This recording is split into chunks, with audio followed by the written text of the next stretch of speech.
thing about us three is we're good at making noise and filling it in. We've always been told, you know, people walk in the room, they can't believe only three guys are making that amount of sound.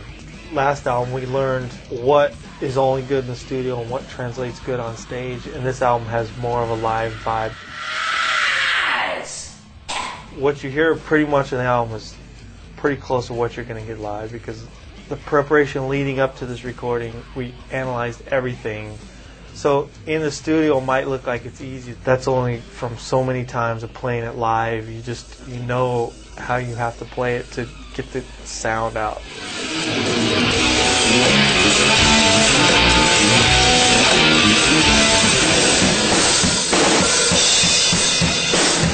you speed it up? Yeah, it needs to go up more.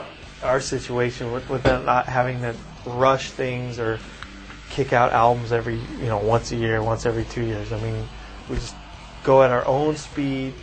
It's all our new ideas and what we should do now to improve, but that might be a smaller percentage of how we sound because we usually go for the same thing every time. From the first album, what we wanted to do to this album 20 years later is pretty much the same thing. I mean, we want to be into what we're jamming and just get the energy out of what we feel we wrote.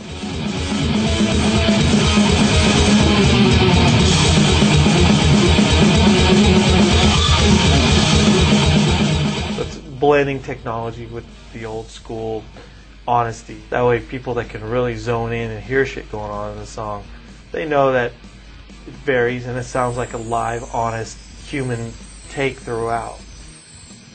You can always do 2 takes or 3 takes, and you don't always have to use that one, the first part of that one take and throw it through the whole thing. You could still mix and match to where it has a little bit of a little variety in it.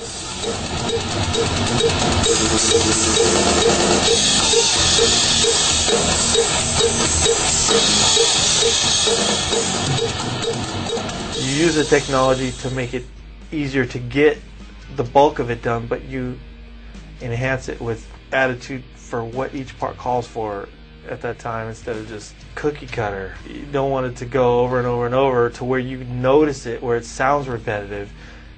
I would do little different voices, a little lower guy, a little higher guy. Scream this time. Do a low voice. And then in the end he was like, mix a little low voice and a little high voice, and sounds like one angry motherfucker.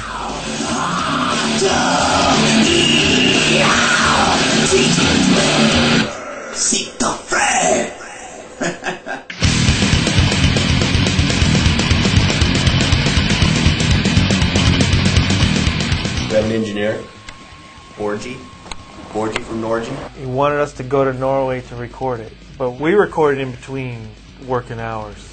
Yeah, we all had 9-to-5 jobs. So he goes, look, at least give me this. I want to be there in the initial setup because what goes in is what comes out. So I want to be there to say, okay, that's recorded the way I would do it. I'm good with it. I'll go home now. You guys finish it up.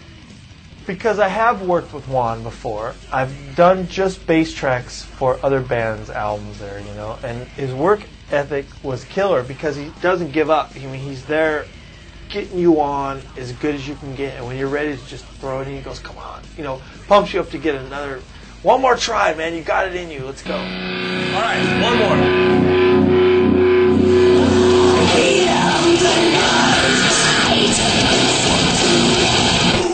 One more time. And he was good at capturing our performances, even better than we hoped for. The guy got the best possible fucking take out of us every time. And it's always good to work with someone like that. If we said, hey, it's all right, he said, no, it's not good enough yet. He would always push it a little bit, but would push us a little bit.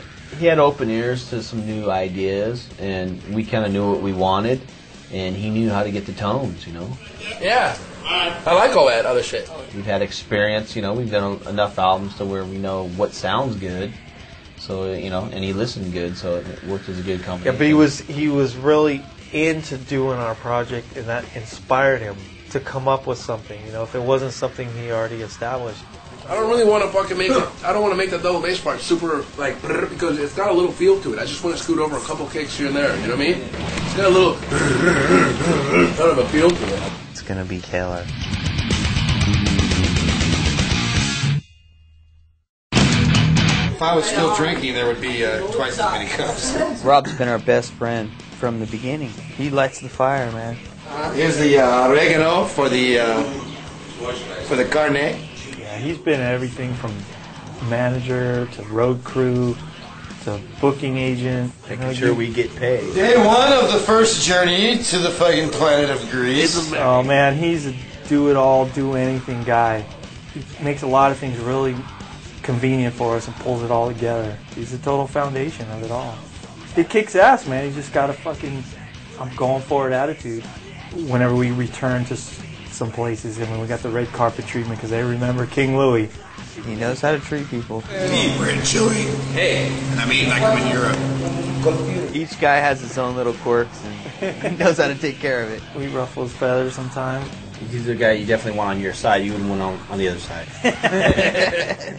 If he's not there, you know, the first two songs when we're playing live, making sure all my shit's set up tight, you know, because he knows I'm going to hit as hard as I can, so something's going to fall.